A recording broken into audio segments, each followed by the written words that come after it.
Hello, it's a pleasure to meet you all, albeit virtually. I'm going to talk for the next little while about a journey I've been on for the last almost 2 years around DetectED-X, which is a tool to try and enhance people's ability to find disease on medical images.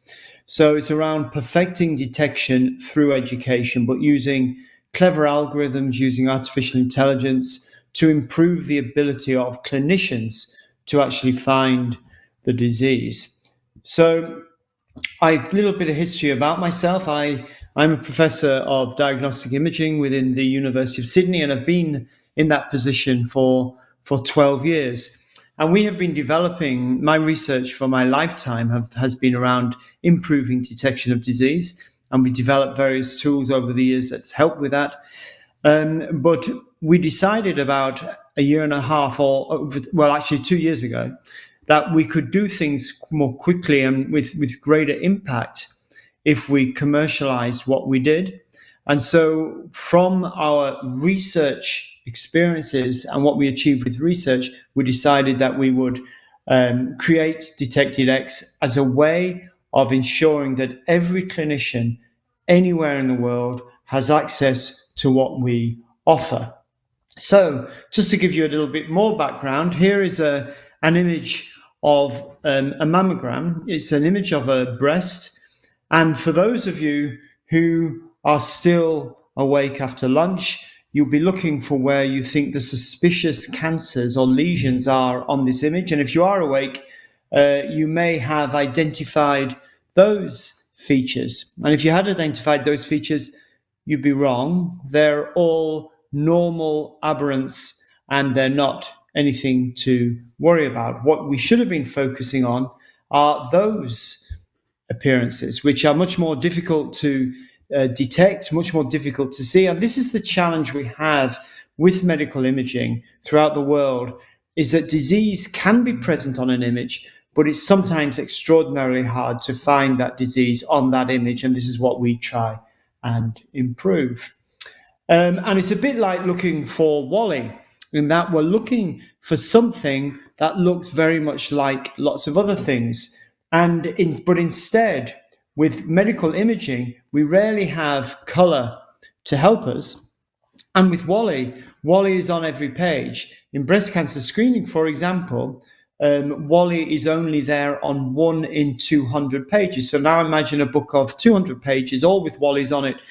And you've just got to try and find the one Wally on that one page out of 200. That's what breast cancer screening is like, because only 1 in 200 women, for example, do have cancer who come through screening.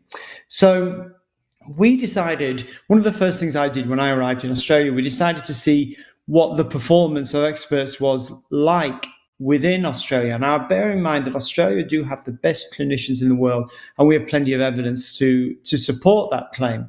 But if you look at each of these bars, each one of those is a clinician, and we want that clinician to have a score as close to 1 as possible. But even amongst expert readers within Australia, who are the best in the world, we're seeing that variation. You can see across from left to right that those bars are not up at 1 all the time, and that there is significant variation. Our aim is to get rid of that variation, and indeed that's what we are currently achieving.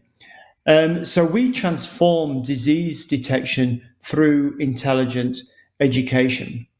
And just to give you a little bit of what DetectED is and who we are, these are the 3 co-founders, myself, Professor Mary Rickard, Dr Moe Suleiman. Between the 3 of us, we have the world's most published medical radiation scientist. We have the individual who pioneered breast cancer screening in Australia and Asia. In fact, started it, and continues to direct a lot of activities around breast cancer screening. And we have the individual who's a world expert on improving the detection of disease amongst clinicians. Now, I should say that there's more to us than this. These are our co-founders, but we've also got an extraordinary group of scientists, developers, headed by Dr. Ziva Gandamkar an artificial intelligence scientist. We have Mr. Tom Davis, who's in charge of operations. And we have two incredible individuals, Michael Scott and Jerome Boyout, who are the commercial managers and the strategists for the company. So we do have an increasing team doing lots of good things to make sure that we are progressing as rapidly as we really want to. So what actually do? We access high quality images from across the world. We establish the truth for those images. So we know which ones have got cancer, which ones don't. I know I've been focusing on breast here, but we look at other things as well, and I'll elaborate on that. So we find these high quality images with known truth. We make sure that we're absolutely certain about truth. We then put them onto the internet and we put them in the cloud. So every clinician, anyone who wants to access our images can, and they can do it instantly. We partner with Amazon Web Services to make sure that the delivery is robust and available at all times, at high speed, wherever you're located. And all you have to do is when you get on there, you could be on there now within 20 seconds. Just go to DetectED-X.com and you'll be there in a very short period of time. You look at those images and you try and diagnose them. And what happens is and this can be done on any platform. It can be a Macintosh, it can be Apple. We've created miniature versions that can be done on your iPhone if you like, or your iPad, or whatever. It doesn't matter the platform you're using. But once you start interacting with these images, our algorithms start telling you how good you are. So every clinician knows very rapidly how good they are and how good they are compared with their mates. And if there's one thing clinicians like, and it's one thing any of us like, is to know how good we are. We all do mentor tests to know how smart we are. Well, this gives you a score on how smart you are within just a period of minutes. So how good is Dr. Seifleet when she was looking at these images? Her sensitivity is not good, specificity is good, but she still ranks in the lower quarter of all people who have done the test set that she's actually looking at right now. So it immediately tells them how good they are. More importantly than that, it tells them the algorithms are recording their errors. So immediately, once they finished a group of images, they review the images and we can start saying, well, you were looking here, but you should have been looking over here, and here's a mistake you made. And we do this over every image that we present to them. So we've been doing this within the University of Sydney and through DetectED for now around 10 years. So if we've been doing it for 10 years, do we actually make clinicians better at what they do? And what we have shown is, and this is a very simple histogram, I can go into more data later on if people wish me to, but even one attempt at this makes you better by 24% at finding disease and recognizing normal cases confidently. If you do it twice, you get 34% better. It's a very effective way of you identifying what you're not quite good at and then rectifying that. And we've been doing this for years. We've published, at the moment, we've well over 100 papers published in the best international journals showing the effectiveness of what we do. And the data that we present has already furnished 30 PhD topics, for example. So, and these all our papers that show the efficacy of what we're doing are not just like pamphlets or white papers. These are peer-reviewed papers in the best international journals, such as Academic Radiology. A paper went out a month ago in Academic Radiology. So it also shows, here's more data from a PhD student we're working with at the moment, that our technique improves the positive predictive value of clinicians by 30% and reduces recalls. In other words, people who come back for further investigations when they don't need any further investigations, it reduces them by 20%. So it has real clinical impact. In recent years, in recent months, we've been looking at COVID, for example, and within over a period of around 5 sleepless weeks, we developed a tool for COVID that is helping us improve the clinicians' abilities to detect the COVID appearances within lung CT. Here's an image. That first one I showed you was a normal one. This one is one with the COVID appearances, and you can see that.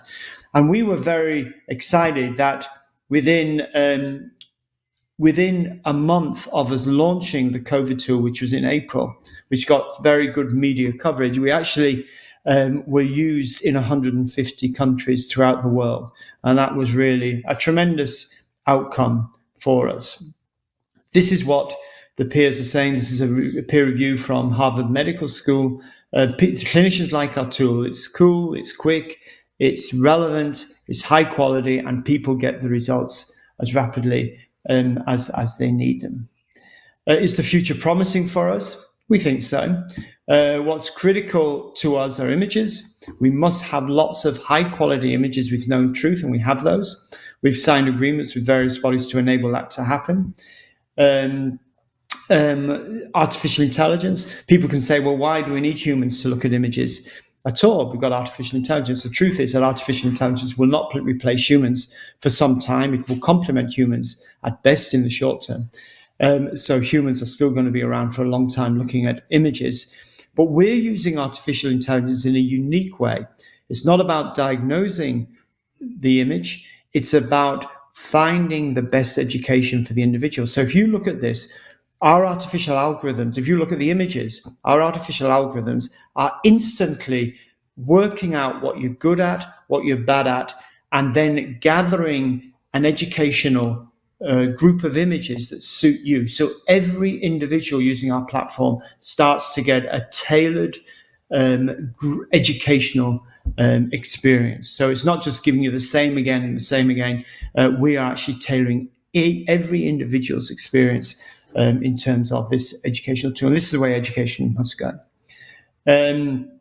Our tools are completely flexible. You can put whatever images you like on there. You can put on brain hemorrhages if you like. You can put on lung cancer if you like. You can use it for abdominal problems. You can use it for pelvic problems. You can use 2D. You can use 3D. You can use it for baggage handling if you wanted to educate people within airports to find things that you shouldn't find in suitcases, for example. It can take any sort of images, and we're very, very proud of its versatility. And this is why a number of the major companies are working with us, such as GE Healthcare, such as Siemens, such as Volpara Health, are working with us to make sure that they can avail of the tools that we have to offer. We've been fortunate. We've had a number, as well as our terrific team, we've had a number of people support us on our journey. We've had Incubate from within the University of Sydney, who are tremendous in taking this sort of ragged, naive, unsophisticated group of academics along a journey that allowed us to present our tools in a sophisticated and useful way. In addition, we're embedded within Sydney Knowledge Hub within the University of Sydney. Again, a terrific group of people headed by people like Rupal Isman, who is ensuring that we have the best contacts both within the university but outside the university with people in China, for example, and other people who are enabling us to push forward our product. So this is really important. You need these support structures when you're starting out on these sort of journeys. Where are we now? And I'll just finish up in the next few seconds. Where are we now? We've still got a long way to go. And it's not as if we're making lots and lots of money. We've still got a long way to go. But we are the sole suppliers to, for example, the New Zealand Ministry of Health, the Slovenian Ministry of Health for their images. We are developing tools around lung cancer for the lung cancer screening programs in the US and in Australia. We've been commissioned through the university via the government to offer a solution for dust disease, asbestosis, silicosis, and so on. And we're working on that project right now. COVID-19 is ongoing. We were commissioned again by the government. Once they saw what we were doing, they commissioned us to develop a tool that would incorporate AI to make sure that people could recognize COVID-19 on CT lungs as effectively as possible. That's an ongoing project. We signed an agreement with Volpara Health a couple of weeks ago, which will make sure that our tools are available to I think it could benefit up to 10 million women in the US, and we're very, very excited about that. And we're working closely also with a number of other key imaging partners to see whether we can tailor our tools for their needs. Everything we do is internationally accredited. So if people use our tools, they get certification, they get points that make sure that they can use for their CVs and for their ongoing registration as doctors or whatever.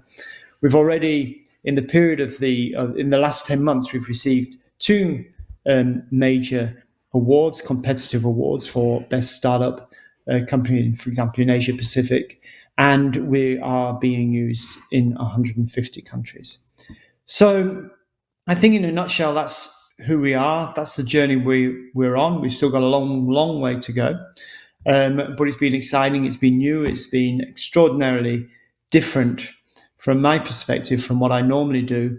And what we're trying to do is perfect detection of disease through education globally. And that's, as I say, you log on, you can register, you'll be on there in about half a minute if you want to try anything out.